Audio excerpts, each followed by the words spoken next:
నా ప్రశ్న ఏమిటంటే, నేటి మన ముఖ్యం సమాజంలో కొంతమంది హరాం సంపాదనతో ఉమ్రా మరియు హజ్ పవిత్రమైన ప్లేస్ చేస్తుంటారు. అది చేసి ఆడపై తోబా చేసుకుంటారు. అది ఇస్లాంలో స్వీకరించబడుతుందా లేదా? దాని అంతా చెప్పండి. మిత్రుడు ఏదైతే క్వశ్చన్ అడిగారో, ఈరోజు ముస్లిం సమాజంలో చాలామంది హరాం సంపాదన, అధర్మ పద్ధతుల్లో డబ్బులు సంపాదించి ఉమ్రాకి వెళ్తున్నారు, హజ్ కూడా చేస్తున్నారు. అక్కడ ఓ దైవం నన్ను క్షమించు అని క్షమాపణ కూడా వేడుకున్నారు. అయితే వారి యొక్క హజ్ మరియు ఉమ్రా అనేది స్వీకరించబడుతుందా అని సోదరుడు ఒక ప్రశ్న అడిగారు. అయితే ముఖ్యంగా మనం ఒక విషయాన్ని గుర్తించాలి. అదేంటంటే, ఫలానా వ్యక్తి హరాం సంపాదన అని మనము ఒక ముద్ర వేయకూడదు అనమాట. అంటే ఫలానా వ్యక్తి యొక్క బిజినెస్ ఏదైతే ఉందో, అతడు చేసే వ్యాపారాలు అయినా, అతని యొక్క డబ్బు సంపాదన, ఆ సంపాదనతో అతడు హజ్కి వెళ్ళిపోవడం, ఉమ్రాకి వెళ్ళిపోవడం, మనకేదో మొత్తం తెలిసినట్టుగా ఇది హరాం అని చెప్పేసి మనకు నోటికి వచ్చినట్లుగా చెప్పే ప్రయత్నం చేద్దు ముందుగా. ఎందుకంటే ఒకవేళ హరాం సంపాదన కాదంటే చాలా పెద్ద పాపం మనకు చుట్టుకుంటుంది. కాబట్టి ఒక ముఫ్తీలు మన సమాజంలో తగ్గిపోవాలి. ముస్లిం సమాజంలో హాఫీజ్లు, ఆలింలు తక్కువైపోయారు, ముఫ్తీలు పెరిగిపోయారు అనమాట. ముఫ్తీ అంటే ఫత్వా ఇచ్చేవాడు. కాబట్టి హలాల్ హరాం అన్న పెద్ద పెద్ద డైలాగులు మనం చెప్పే ప్రయత్నం చేయకూడదు, మొదటి విషయం. రెండో విషయం, ఒకవేళ అతడు అధర్మంగా డబ్బు సంపాదించినప్పటికీ అది అల్లాకు అతనికి సంబంధించిన విషయం. అల్లా అతని హజ్ని స్వీకరిస్తాడా, ఉమ్రాని స్వీకరిస్తాడా అనేది మీరు నేను తీర్మానం చేయకూడదు. సృష్టికర్త అయినటువంటి అల్లా తీర్మానం చేస్తాడు. ఇది రెండో విషయం. మూడో విషయం, హదీస్ ప్రకారంగా ప్రవక్త ముహమ్మద్ సల్లల్లాహు అలైహి వసల్లం వారు తెలియజేశారు. ఏం చెప్పారు అంటే, మనిషి యొక్క పరిస్థితి చాలా విచిత్రమైనటువంటిది.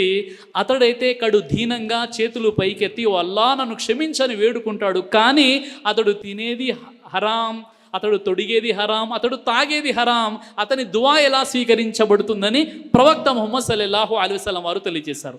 కాబట్టి హరాం సంపాదనకు దూరంగా ఉండాలి. హజ్ మరియు ఉమ్రా అనే ఒక పవిత్ర స్థలాలకు మనం వెళ్ళేటప్పుడు మన దగ్గర ఉన్నటువంటి ధర్మసమ్మతమైనటువంటి డబ్బులతో హజ్ మరియు ఉమ్రా చేసే ప్రయత్నం మాత్రమే చేయాలి, మొదటి విషయం.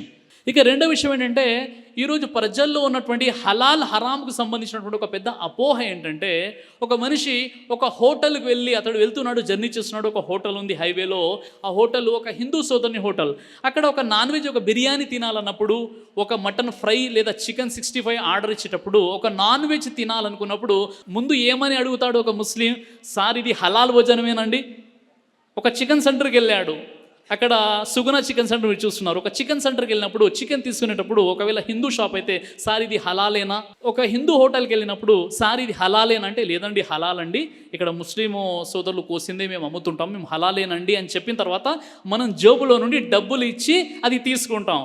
కానీ ఇక్కడ అడుగుతున్నాం హలాలా కాదా అని. హలాల్ అంటేనే మన జేబులో చేయబెట్టి డబ్బులు తీస్తున్నాం. కానీ ఏదైతే డబ్బులు తీసి ఇస్తున్నామో ఆ డబ్బులు హలాలా హరామా అన్న విషయాన్ని మాత్రం మనం ఆలోచించట్లేదు.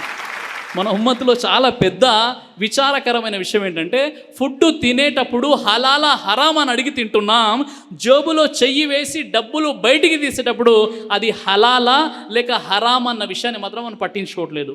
కాబట్టి హలాల్ అంటే ధర్మసమ్మతమైనటువంటివి, ఎవరిని మోసం చేయకుండా కష్టపడి సంపాదించినటువంటి డబ్బుని హలాల్ సంపాదన అని తెలియచేయడం జరిగింది. హరాం సంపాదన అంటే ఇతరుల్ని మోసం చేసి, కల్తీ వ్యాపారాలు చేసి, ఇతర ఇస్లాం అనుమతించినటువంటి షరియత్కు విరుద్ధమైనటువంటి పనులు చేసి ఎవరైతే డబ్బులు సంపాదిస్తారో దాన్ని హరాం సంపాదన అని తెలియచేయడం జరిగింది. ఇస్లాం ధర్మంలో ఎంత అంటే అంత మీరు డబ్బులు సంపాదించండి, ఇస్లాం పేదరికంలో మీరు ఉండండి, డబ్బులు సంపాదించకండి అని ఇస్లాం చెప్పట్లేదు. డబ్బులు ఎంత సంపాదించాలనుకున్నారో డబ్బులు సంపాదించండి, అంత డబ్బులు ఎంతైతే సంపాదిస్తారో దానికి జకాత్ చెల్లించండి అని అల్లాహ్ సుబ్హానహు వ తఆలా తెలియజేస్తున్నాడు. కాబట్టి అల్లాహ్ సుబ్హానహు వ తఆలా మనందరికీ కూడా ఎవరైతే హజ్ చేస్తున్నారో, ఉమ్రా చేస్తున్నారో, హలాల్ సంపాదనతో హజ్ మరియు ఉమ్రా చేసేటటువంటి సద్బుద్ధిని ప్రసాదించుగాక. ఆమీన్ యా రబ్బల్ ఆలమీన్. దైవ ప్రవక్త ముహమ్మద్ సల్లల్లాహు అలైహి వసల్లం వారు తెలియజేశారు, కడుపుకు సంబంధించినటువంటి అన్ని రకాల వ్యాధులకు అద్భుతమైనటువంటి ఔషధం తల్బీనా. ఇది దైవ ప్రవక్త వారి సున్నత్, మంచి ఆహారం, ఇమ్యూనిటీ బూస్టర్, ఇందులో షిఫా ఉంది. ఇది మంచి ఔషధంగా కూడా పనిచేస్తుంది. కాబట్టి పిల్లలు అయినా పెద్దలు అయినా ఎవరైనా దీనిని ఉపయోగించవచ్చు. అలాగే ఖురాన్లో దైవం తెలియజేశాడు, తేనెలో మీకు స్వస్థత ఉంది అని. కాబట్టి ఇక్కడ కనిపిస్తున్నటువంటి ఈ నెంబర్స్కి కాల్ చేసి మీరు ఇప్పుడే ఈ ప్రోడక్ట్ని ఆర్డర్ చేసుకోవచ్చు. కొరియర్ ఫెసిలిటీ కూడా ఉంది.